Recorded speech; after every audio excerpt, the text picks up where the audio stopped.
이 다국어를 유창하게 구사할 수 있는 것은 바로 교육제도에서 왔다고 합니다. 그렇다면 네덜란드의 그 외국어 교육은 언제부터 시작을 하는지요? The reason why Dutch is fluent at multiple languages is behind the reason is the Dutch educational system, right? So when and how is the foreign languages education started and conducted in the country? Well, there are two reasons: the education system and the Dutch culture that makes together that people are fluent in English. The official English teaching classes starts in high school actually. So when you are 12 or 11. So basically in elementary school there's no English classes and there's no 학원 either. So no extra lessons. So basically it starts from 12 to 18 before you enter the university.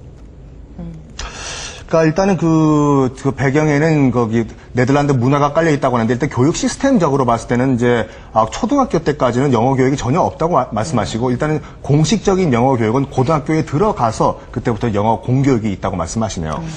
머리가 굳어 있을 텐데요. 고등학교 정도면 이 외국어를 받아들이기에는 어떻게 이렇게 다들 잘할까요? 그건 고등학교가 아니라 중학교를 갔다가 여기서는 이제 유럽을 저도 갔었던 공교육 시스템을 가서 보느라고 했는데요.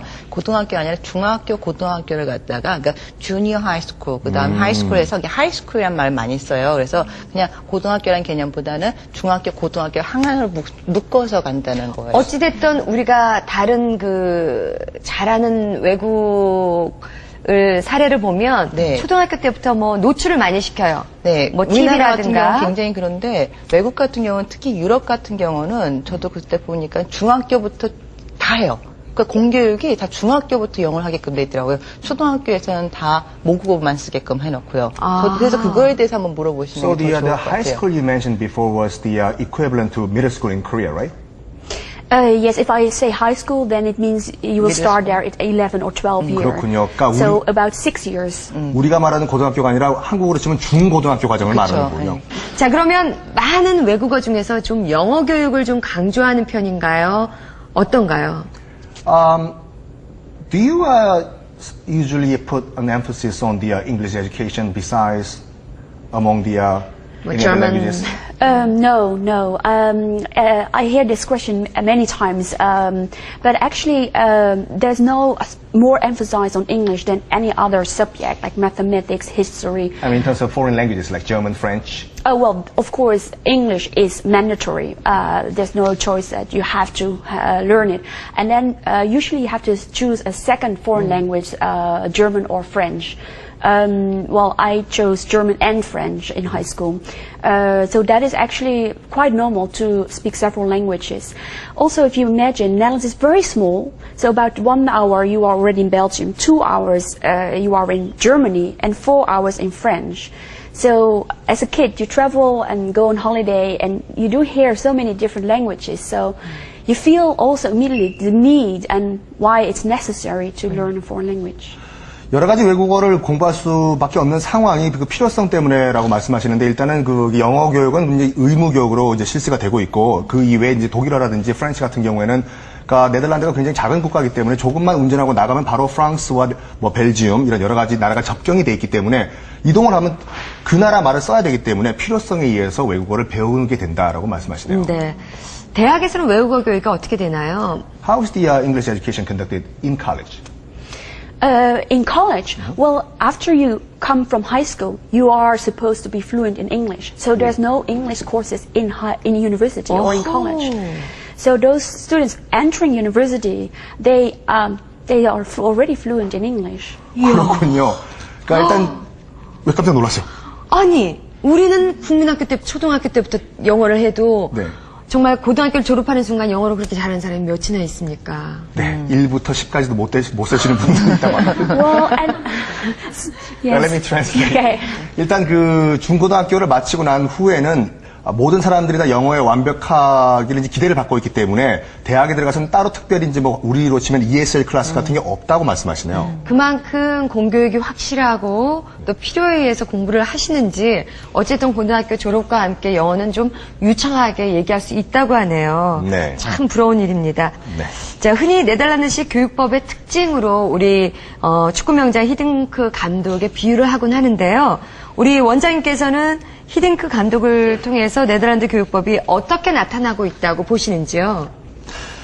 So, how do you think the soccer coach Hiddink, his teaching method can materialize the education system in the Netherlands?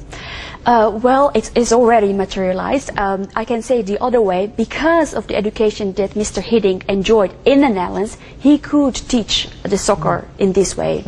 I'm talking about the problem-based learning, which is actually, to explain it simply, teaching in small classes, like 15 to maximum 20 students, a lot of interactivity, and with one teacher.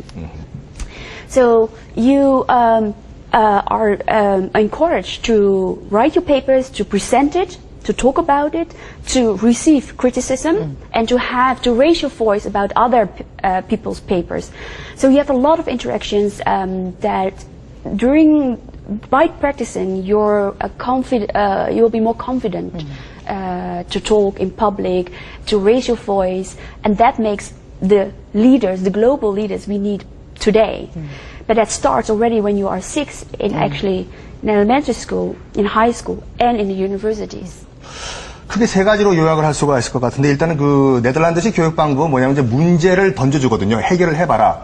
그러니까 스스로 해결책을 찾을 수 있을 때까지 계속해서 그 해결책으로 유도해주는 방법이 첫 번째고 두 번째는 뭐냐면 그 소수 정의 이제 그 클래스를 운영을 하기 때문에 우리 한국과 같이 이제 일방적으로 선생님이 다 얘기를 하고 학생들은 받아들이는 이런 방식이 아니라 1대1 커뮤니케이션이 이루어진다고 하거든요. 그래서 정말 이 학생이 뭐가 필요한지 선생님들이 바로 직접 느낄 수가 있고 마지막으로는 그 쌍방향 커뮤니케이션 교육이 됐을 때 중요한 장점이 뭐냐면 바로 스스로 해결책을 찾을 수가 있으면 학생들이 자신감이 생긴다 이거죠. 네. So that means that sometimes you do have to step on the shadow of the professor. Oh. There is a famous expression, but Korea. yes, in Korea. But sometimes you have to challenge the professor and ask him another question, or if you have a different view from the professor, to debate and discuss about it.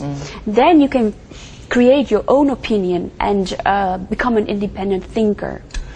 그런데 우리 한국 말에 이런 말이 있죠. 스승님의 그림자는 밟지도 마라라는 말이 있는데 이 원장님께서는 스승의 그림자를 밟아라라고 말씀하시고 있거든요. 그러니까 스승님이 하시는 말씀은 이제 다 옳겠지만 스승님이 하시는 말씀, 선생님이 하시는 말씀에 반박을 해야지 내 스스로의 의견과 또 자신감이 생긴다고 말씀하시네요. 네. 자, 포스트만 원장님은 앞에 은미라는 이름이 있습니다. 어떻게 은미라는 이름을 갖게 되셨는지요? Your first name Umi sounds so Korean. Korean, yes. How did you yes. get the name? Well, because I was born in Korea, Oh, you were. and Postma is a very typical family name, so I was